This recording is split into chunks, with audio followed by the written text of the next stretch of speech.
How many of you have used ChatGPT to ask what are the 5-10 questions that people are asking about my brand to buy? Raise your hand. Those hands have to go up. If you don't get in front of this, you'll be far left behind in the organic side of lead generation, which means you'll probably have to over-index back to the broker networks, which may be the right move, but you're going to miss out on an opportunity to get in front of this, or your competition's going to beat you to the punch. So those hands have to go up. As you can see, this is the good, the bad, and the ugly of franchise marketing. Okay, I'm Dawn Kroeger. I've been in franchising for 22 years. I started my career with 2 men in a truck at a local franchise doing local brand marketing, moved to the corporate office, was there about 17 years before we were acquired in 2021 by Service Master Brands. So now I work on all of Service Master Brands, including Mary May's Service Master Store, Service Master Clean, and Service Master BioClean. That's me. Hi, I'm Chelsea Penzone. I'm the VP of Marketing for Authority Brands. We have 14 brands. I'm not going to list all of them off because I can't. I've been in franchising since 2012, I believe. Started out with Stanley Steamer, moved to College Hunks, and then I went to another platform brand, and that got me here to Authority Brands. Hello, my name is Blas Escarcega, CEO of Franchise Growth Consulting. Before that, 18 years with Pueblo Campero, and my background is in finance originally. Last 4 years were in business development and franchise development.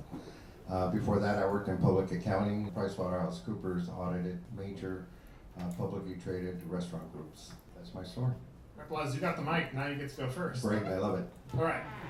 So, in all of your years of working in franchising, if you had to say this is the secret, this is the one marketing thing that has worked well for attracting franchise buyers, this is what you would say number one is?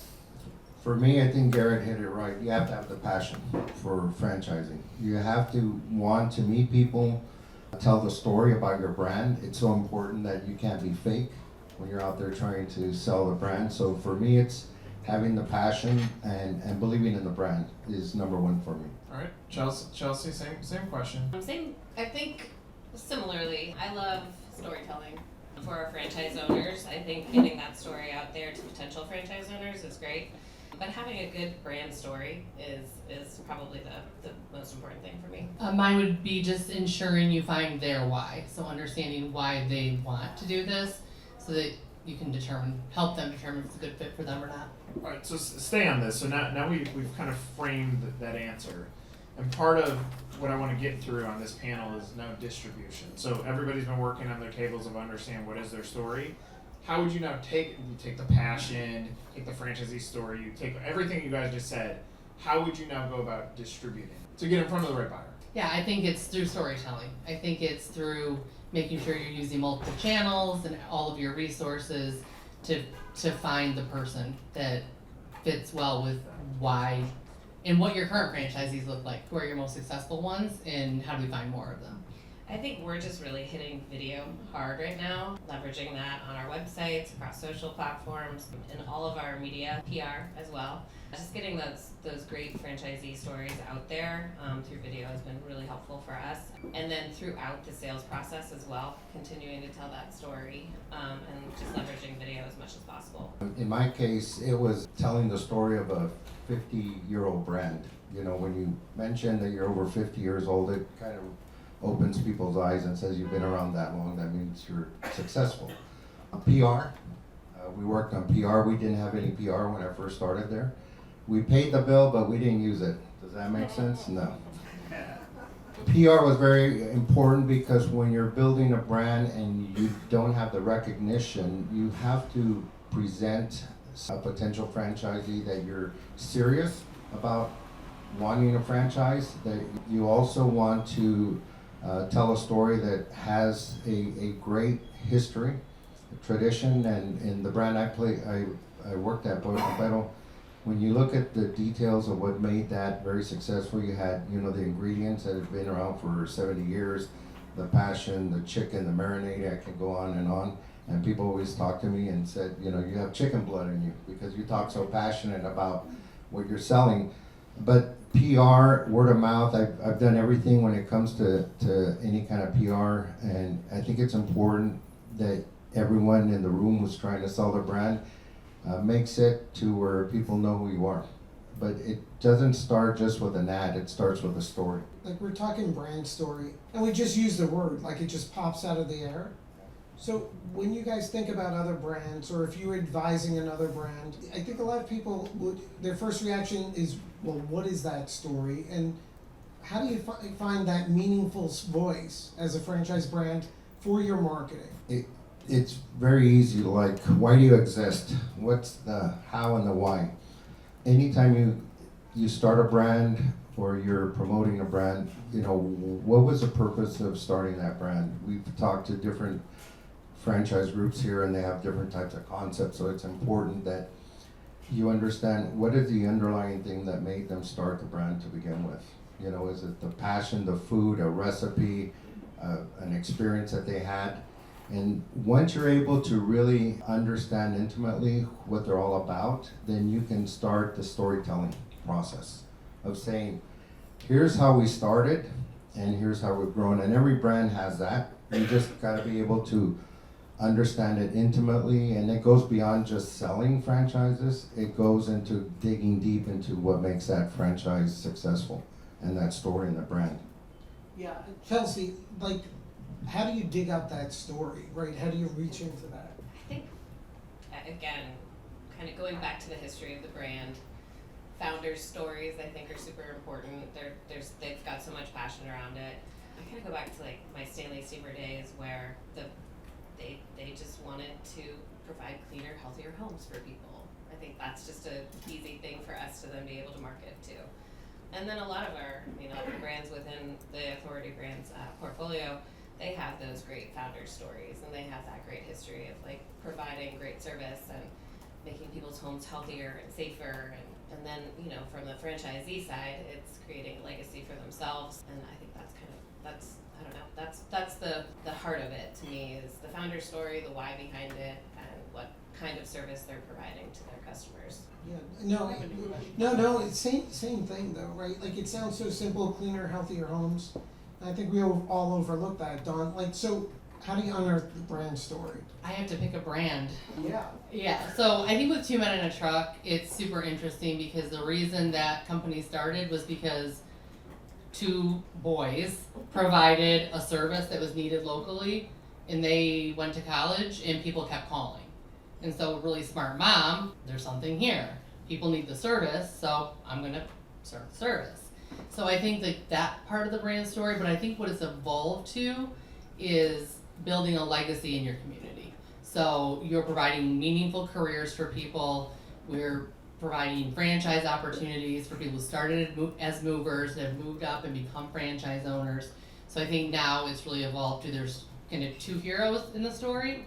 It's the teams on the ground and what we can give them, and they're building the community, and they have kids playing t-ball, but they're also moving boxes, across the country, and people need that. And then the other hero, of course, is the customer who needs the service. Hey, guys, as we go through these exercises, like, if you have any questions for the panels, even if like something where you were stuck or something you want to go over, like, just interact or whatever questions, feel free. I got a question on the videos. It sounds like you did a lot of owner videos, but what other type of videos did you do to attract Z's?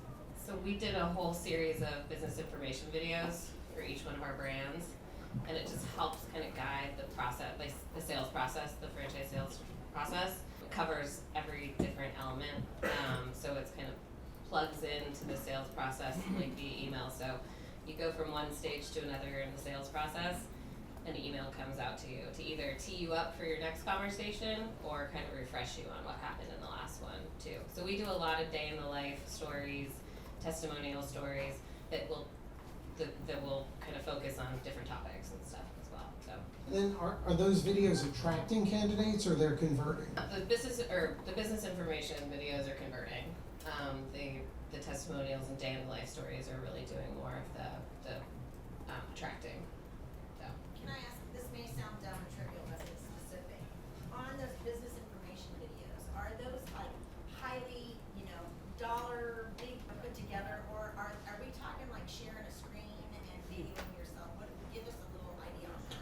So those were done in studio. No, and that's not a dumb question. I'm sure you could probably do things in a variety of different ways.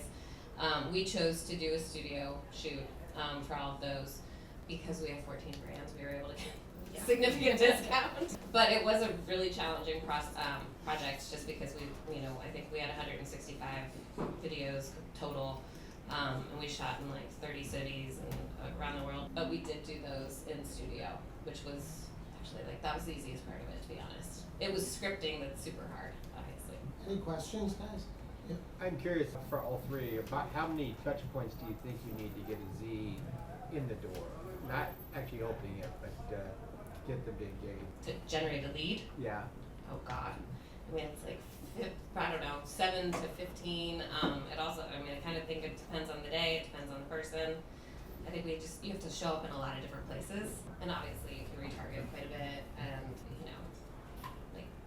we've got our email strategy is pretty significant as well, doing a ton of nurturing campaigns. So if somebody does come into the funnel, maybe they're not interested right away, we're gonna nurture them forever, or until they tell us to stop probably. But yeah, so just a lot of different touch points. I think now with AI, everybody's talking about AI, just having a really strong website is gonna help with AI, and then having just content and more content and more content. We've been doing a lot more long form content, and that's helping us show up in AI search, organic search, and paid search.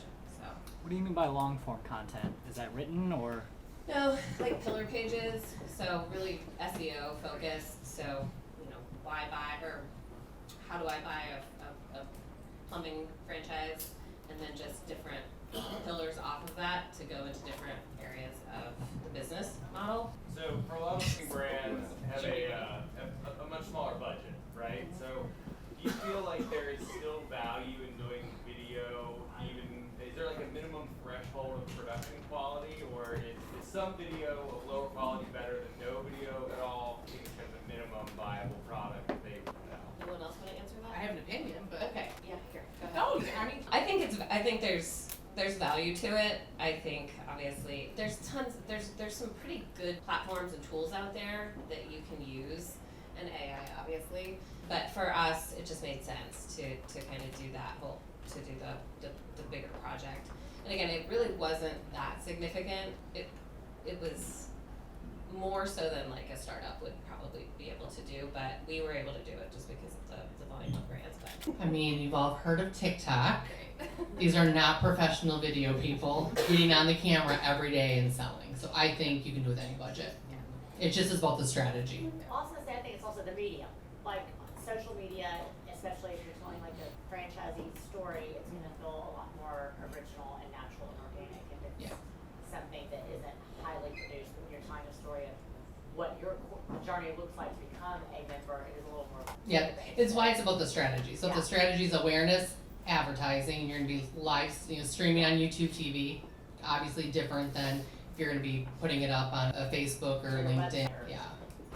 Well, if I connect this back to our focus of movies today, so you think of like Blair Witch Project. The quality of that would be like off the cuff, but it wasn't the magic of the video, it was the magic of the distribution.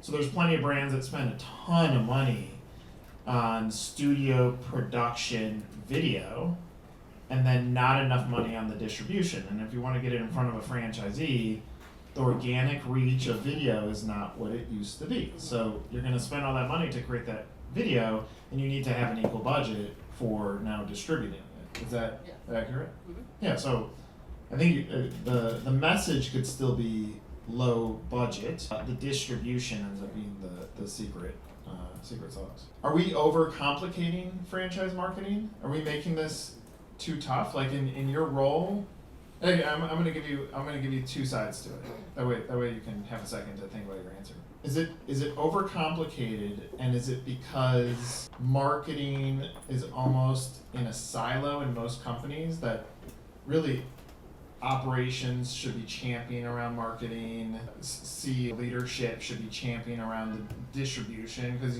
like marketing is ultimately responsible for creating the message, distributing it, and therefore should be championed around internally. So is it like marketing is almost seen as just a tactic, not a strategy, and that's what makes it overcomplicated, or is it not overcomplicated? I think I need more time to think about that one. I think that, sorry, any vendors in the room who are offended by this. I think vendors sometimes are making it overcomplicated for us because they're, none of you all, I'm sure, but like they're throwing out to franchisees, have you checked your SEO? Have you checked do you know where you are on Facebook? And so it makes everybody panic and it makes it overcomplicated because we know the 12 tactics that work in our brand. So that's like the consumer side. I think we're overcomplicating the consumer side just because there's a lot of noise out there. Well, probably the reason it happens is because the vendor that's not here is pressured by the franchisor that says we need more leads. Sure. And the reality is they have no idea how to get those leads because it's all like it's timing more than anything. Yeah. And so they scramble and say, have you gone and done your website? Have you done this? And it's all these questions almost buy more time in the case that lead does mature and is created. Yeah, so I would say that we know what tactics work and we are overcomplicating it. Opinions? I'll go. I think we sometimes overcomplicate by trying to do as many things as possible. And that was something that I found when I moved from consumer marketing into franchise development. We don't have the budgets to do everything. So we have to get back to fundamentals and like do what we're really, really good at, and then start layering in and testing different things. But I think there's this feeling that you have to just keep adding different channels to your marketing mix. And at the end of the day, oftentimes it's just kind of the basics. It's the fundamentals. And I kind of go back to like coaching sports.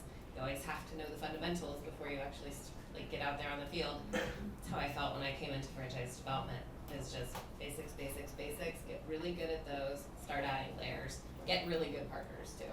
Is the basics obviously a positioning so that there's like some sort of content that you distribute, websites, in your sense, email, probably maybe not a 30-city video thing, but enough to position the stories or anything else. That was in year 4 for me of being with Authority Brands, was doing the video project. So we started out fundamentals, websites, getting paid search. Obviously, we really wanted to be found.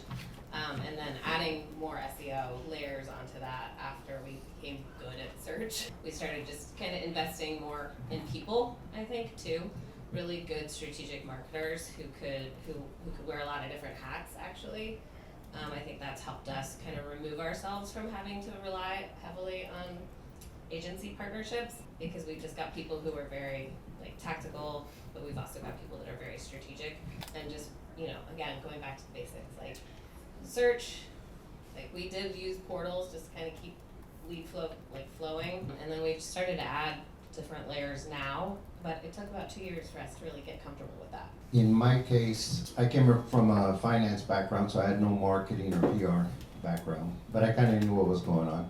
And it did become a little bit more complicated than it needed to be initially, because you had PR, not you necessarily, Nick, so don't take this.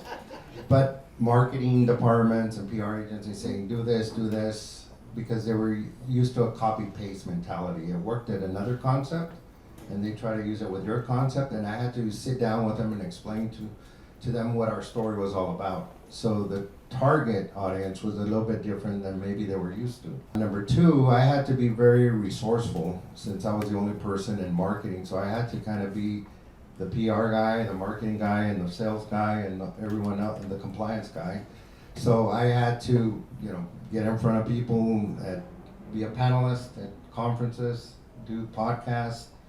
We had the website, we revamped the website. We had a CRM that we were paying for, but we weren't utilizing it the right way. We started vetting the franchise candidates a lot more timely. So I really was almost a one-man show with half a person from marketing help me. And what I learned from that is you don't have to spend that much money, to your point, on videos and all that, if you're very resourceful and you know what you're doing. Otherwise, it can spiral out of control and you're spending money and then you have no ROIs and you have nothing to show for it. So we made an effort to ensure we were targeting specific people. And in our case, we were targeting multi-unit franchisees who didn't have a chicken concept in their portfolio, which was very important. And then, of course, we had the videos of employees and testimonials from franchisees that were part of it. But it wasn't that expensive as much as setting the platform for success up front.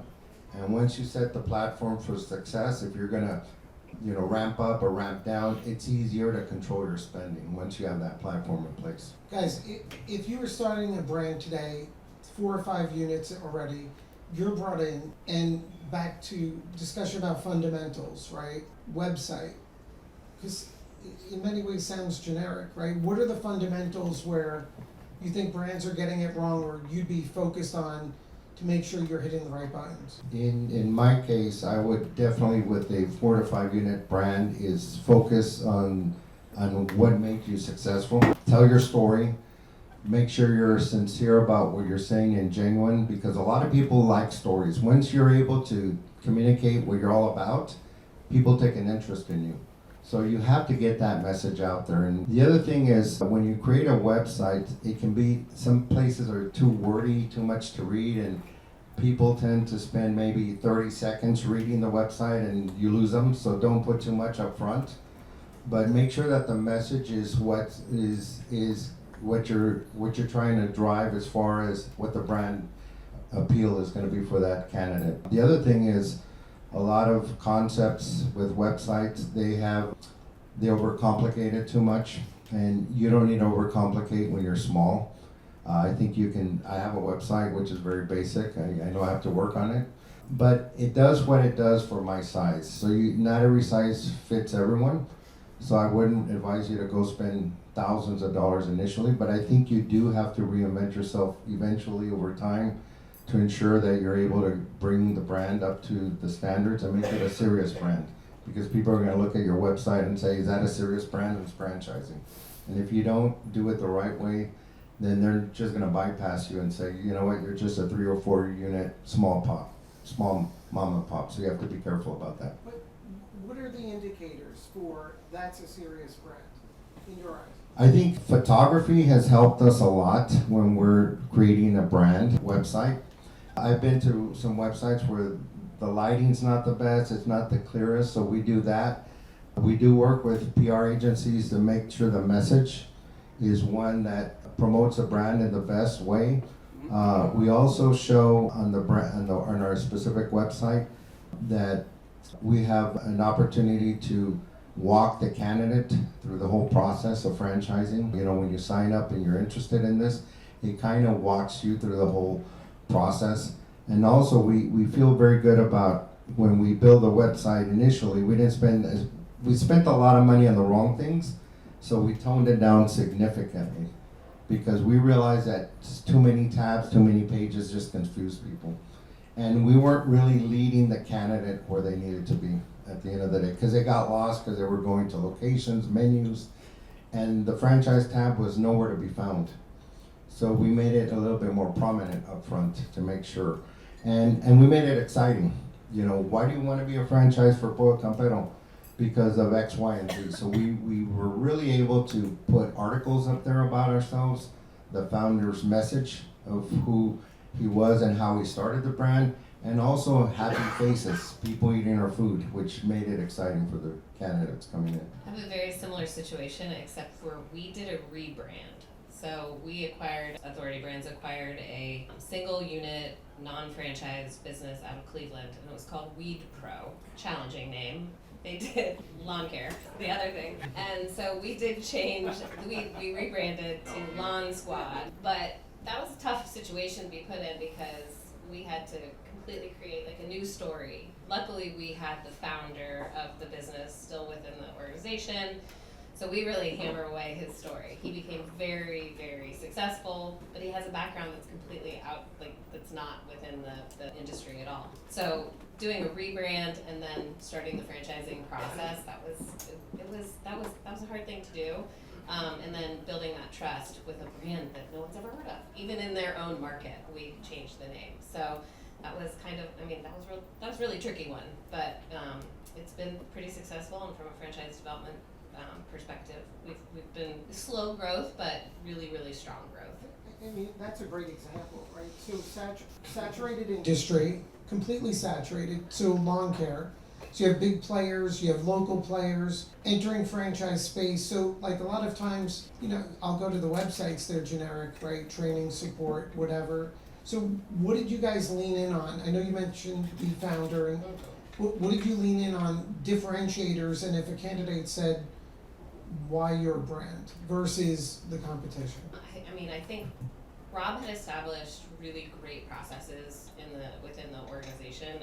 It was only one unit, but the training, the processes, the equipment, they tried to make things super efficient. Obviously, the model is recurring, which is really helpful. Obviously, with a lot of, it's not like a one and done landscaping service. It's a weekly or bi-weekly lawn treatment, and they did it so that they have their equipment actually cuts the time that these guys are spending in half.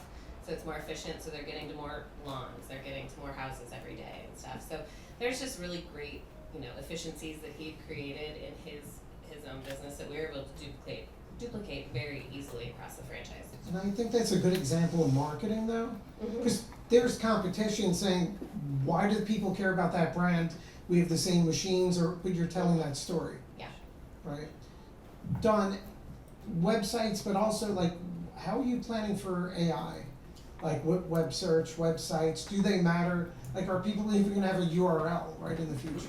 So glad you asked, because I was going to mention AI. I was gonna bring us back up to AI, which you started with this morning. It is critical that you have a partner that understands where AI is today and how it's relevant to your website and where it's gonna go. Because I'm already seeing in our brands that unless you're gonna scroll twice, you're not even finding our organic listings, right? Depending on what you're looking for.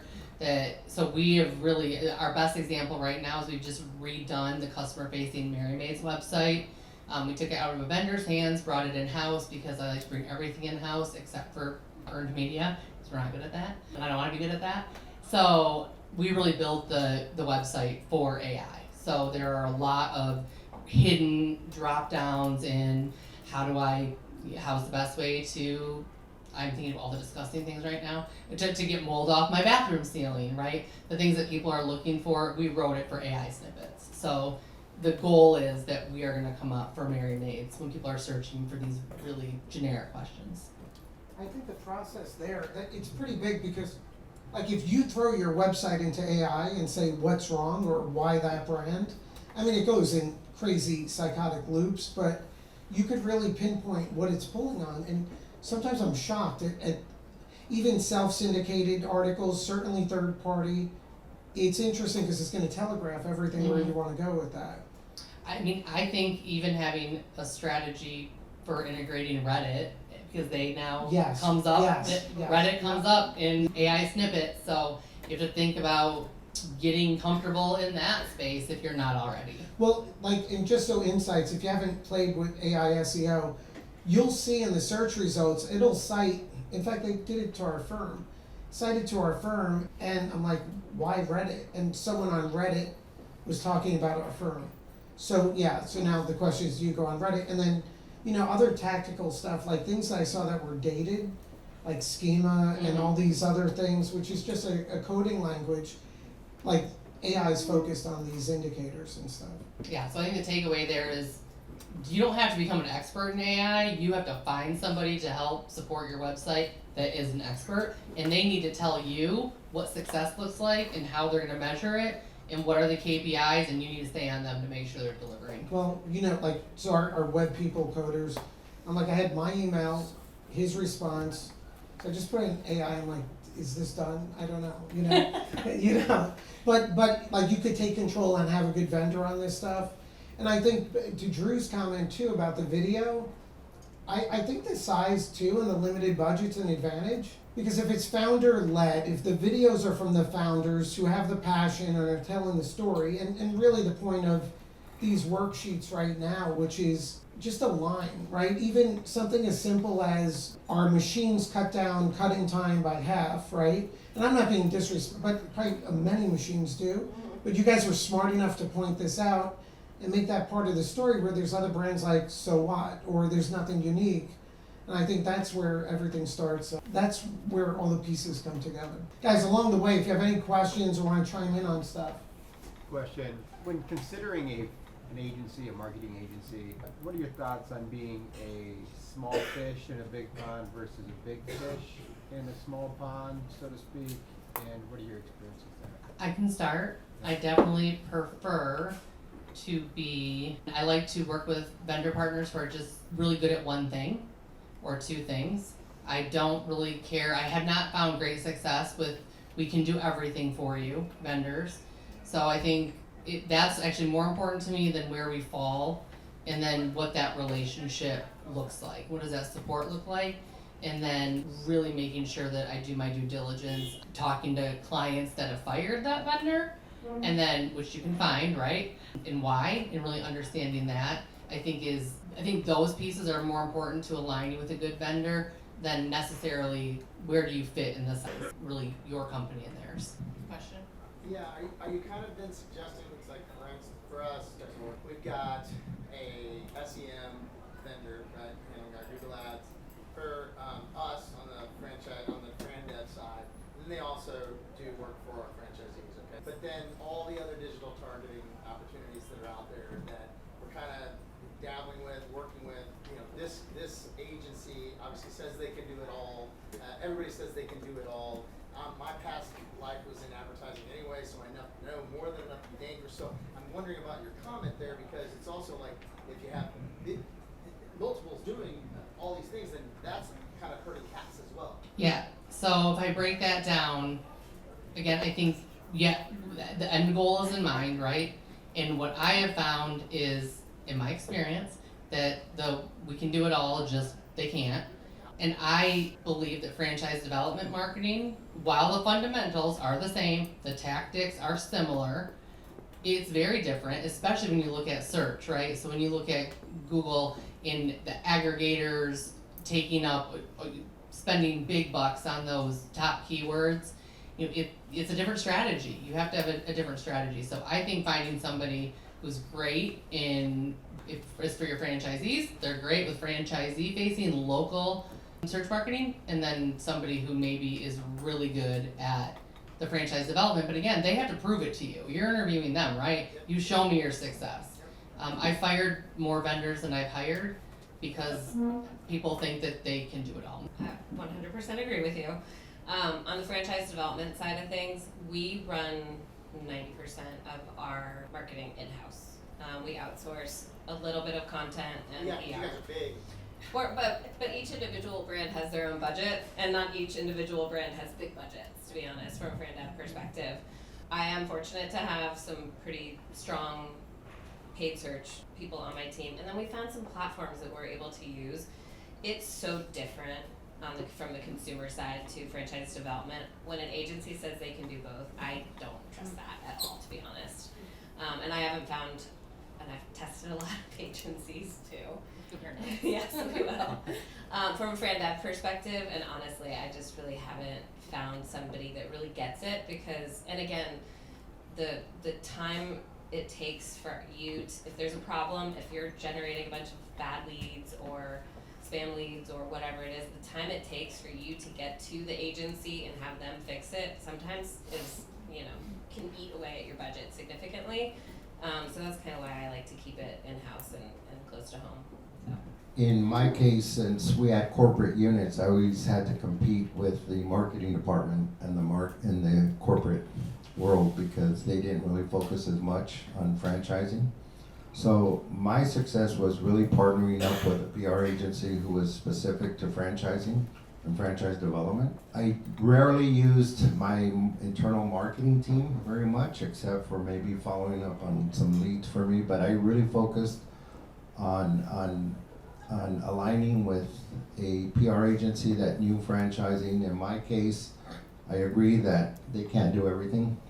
They say they can do everything, and then they send you probably the ones with the least experience to go do the job for you, and they charge you for that, right? But at the end of the day, I found that it was my responsibility to engage with the PR agency. It's not their responsibility to do everything for you. It's for you to really engage with them, because it's easy to say it's the agency's fault, they didn't do what I was asking, but did you really spend time with them to explain to them what the brand's all about, what you're trying to accomplish?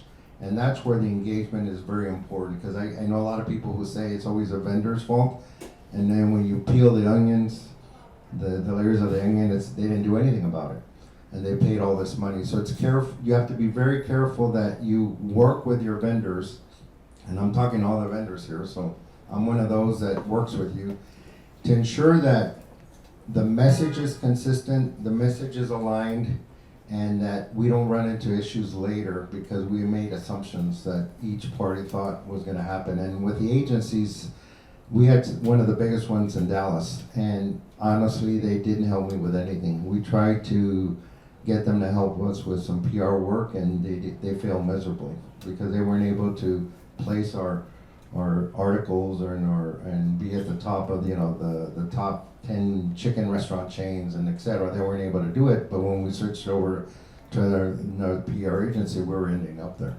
So it's very important that you as an owner and a franchisee works closely with a PR agency. It's not, they'll lead you in the wrong direction if you let them. How painful is it to have a goal handed to you by a CEO that doesn't understand how hard it is to find franchisees? Very painful. In my case, it was more of an education, because it's one thing to say, we're gonna grow 20 franchise units and all that, and if he doesn't understand what it takes from the lead perspective to the signing, because some of these things, you talk about the ugly, some of these take months.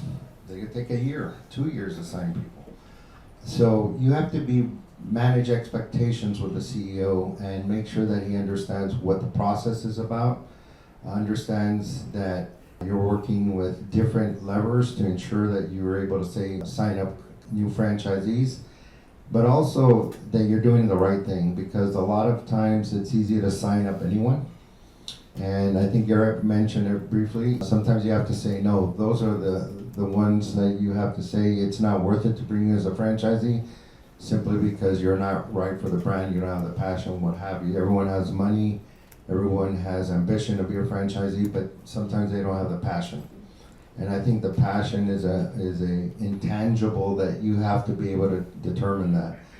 But it can be very difficult with the CEO, and I think if you have a great relationship with the CEO and transparency and all that, you can make it work. It doesn't mean that you're gonna win everything, but there will be stretch goals, I can imagine, for everyone. Chelsea, you have a magic wand. You can say, this is what I want to say, or this is what we should do, to leadership that doesn't understand how difficult your job is. What would you do or say to make an adjustment to win? And it doesn't have to be this brand, it could be something that's happened in your career. Magic wand. I gotta think about that for a second. Do you have an answer? No, give a better question. Different question, I mean. Can I actually go back to what he was responding to? So we actually, just today, we got a deal that closed that came into our system in June 2024, and it closed today. And I think that's something that I think is really interesting. One, it's just re-engagement, nurturing a great CRM, and leveraging that CRM. And that was a situation where we didn't give up on the customer; they just weren't ready. And it closed today. It came through, but sometimes it does take a long time. And What's CRM? we use HubSpot for. I think that actually answers the magic wand question, because the reality is, Great CRM. well, or in some organizations, Yeah. the marketing component would have been fired, and that just took 2 years. Right. Right. And so it's almost like when executives judge success based on the spend of that single month, the magic wand is we need time to make it work. Like marketing a customer to sign up for lawn care could be a faster cycle than a franchisee, and maybe the magic wand answer is if we're going to spend on franchise marketing, you need to give us enough time for the cycle to play out. And I think also, and I had a little time to think about it, invest in people, like really good people. And that's kind of cliche, but hire slow, fire fast scenario I think is really important. But I think hiring the right people who are, data driven and that are flexible and that can kind of pivot a lot, because in franchising we don't have huge budgets and we are not always going to be the most competitive salaries. So find people who are willing to wear a lot of different hats, but still invest in those people and create a really good team. And then I think analytics and data is another big thing for me, is just having everybody be on the same page, from the CEO down to the marketing specialist. Everybody's looking at the same data instead of you're pulling your own data over here, but having the same set of metrics and being able to leverage those to make good decisions moving forward. I'm gonna close with this with you, Dawn. Someone in this room comes up to you and says, I need a pathway to winning with Fran Dev marketing. Not what the answer is to that. How would you help diagnose where they're currently at to see, do you have enough money to market on this? Are your franchisees expanding? Like, what would be your process of even getting to a starting line to say tactically, this is what I think you should do? I think the first thing would be sitting down with them and looking at the metrics, in historical metrics and data, and then tactically what they're doing today, and that put that up against really the tactics that I believe and I have found to work. I think it's a really deep conversation. I think it's the historical data, right? I don't think it's just we can talk about what last month was. I think sometimes we don't go far enough back into how we got where we are today to be able to diagnose like what we need to do differently. So I think, and then I would of course look at some competitors and what they're doing and decide if that's working for them or if we want to pivot and let them be chasing us. Okay, so if I have to connect some of the dots here that I'm hearing from our panel, this is starting to get into the distribution. Now we've created our scripts, we're ready to go. Videos are a great asset. Be specific on the data. Navigate politics internally to make sure you're educating and communicating, and just constantly be pulling out stories that you can now push back into AI in today's world. The script is changing, and so being prepared on how can we get in front of that. What else? No, I mean, data shifts, right? You're talking about data, two questions. Are you seeing any data shifts in terms of organic traffic, impact of AI, right?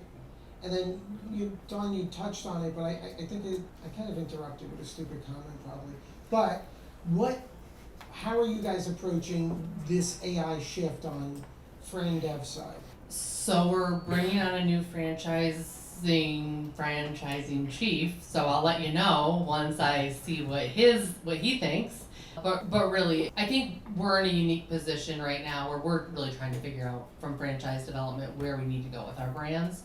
I think probably 2 Men in a Junk Truck is the best example, has the most white space, and really using AI again to, from a franchise development side, build the content out on the website, the questions that people are searching for, the questions that they're asking for, and we're taking, because this is an emerging brand, 2 Men in a Junk Truck, taking all the questions that the potential franchisees are asking us and putting them right into that Q&A and putting them right onto the website. So really just making sure we're paying attention to what our people are telling us that we're talking to, and making sure that we're maximizing that and distributing it through the website. Right, and probably every brand that's here should be doing that when they get back, right? Absolutely. Like if every brand, if we were mapping out when they get back, right, what are those primary pages where they're gonna go generate, and not just copy and paste, but they're really gonna tunnel in onto AI searches. Right, like it's going back and asking, if you're not the franchise development person, it's saying what are the top, and Nick's great at this and his team, what are the top 5 questions that you're getting from your prospective franchisees? Write your answer and get it on your website. Right, and then FAQs and Yep. putting in all those, right? Yep, And exactly. An FAQ format is really what we need to be doing. Right. How many of you have used ChatGPT to ask what are the 5-10 questions that people are asking about my brand to buy? Raise your hand. Those hands have to go up. I mean, and then that's going to be the reality. You're going to be left behind. You can use AI to help guide that pathway to know what content you need to create. But the amount of hands that just went up is not great for how fast this shift is happening. And I'll say in franchising, I've said this many times, I think franchising is always like 10 years behind the technology shifts. It was happening in social media. It took like 10 years for brands to even figure out how do I even play on a Facebook when Facebook was already in order. Now is the time, if you're trying to create a takeaway based on everything Charles said at the beginning, he did a search, saw a brand pop up on a brand that is worth buying. We don't get in front of this, you'll be far left behind in the organic side of lead generation, which means you'll probably have to over-index back to the broker networks, which may be the right move, but you're going to miss out on an opportunity to get in front of this, or your competition's going to beat you to the punch. So those hands have to go up as you continue to lay out what is your strategy.